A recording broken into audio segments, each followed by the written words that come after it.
Hi, today we'll be talking about women's role in the American Revolution.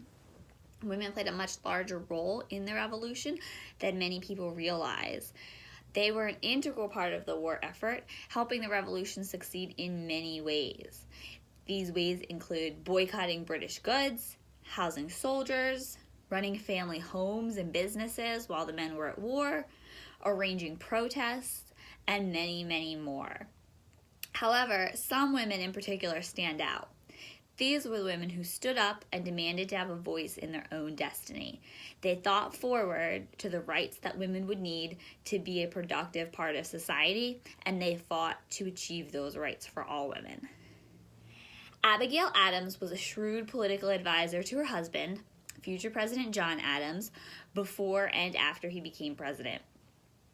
In addition to her achievements as a businesswoman, which were outstanding, she was a skilled writer and an advocate for women's rights her entire life. She had much more education than most women of the time, and she did a lot with what she was given. Many of the president's cabinet members were angry about Mrs. Adams' participation in her husband's advisement group, but she didn't let their skepticism and misogyny stop her. She was determined to play a crucial part in the country's success, and her voice was heard because she made it be. Susan B. Anthony also advocated strongly for women's rights.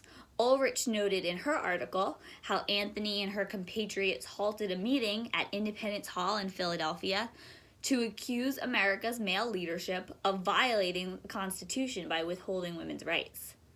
Anthony worked tirelessly throughout her life to obtain equal rights for women, although her efforts didn't pay off until 14 years after her death. We owe many of the rights that we have as women in America today to Anthony's work, along with the women who worked with her.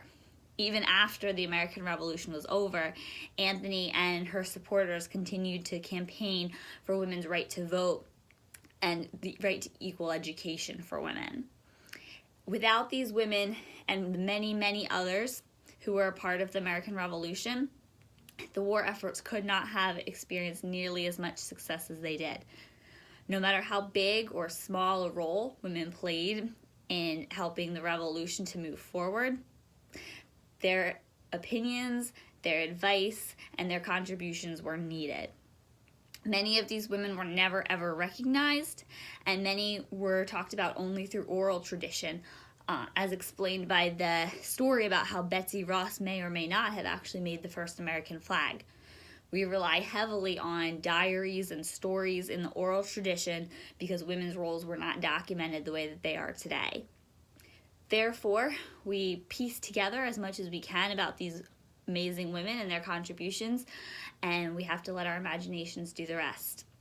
However, it's very clear from what we do know that the women who stood out during this time period were those who refused to be held down by gender stereotypes and who worked hard to advance a cause that they very, very firmly believed in. We can all take a lesson from their passion and their dedication.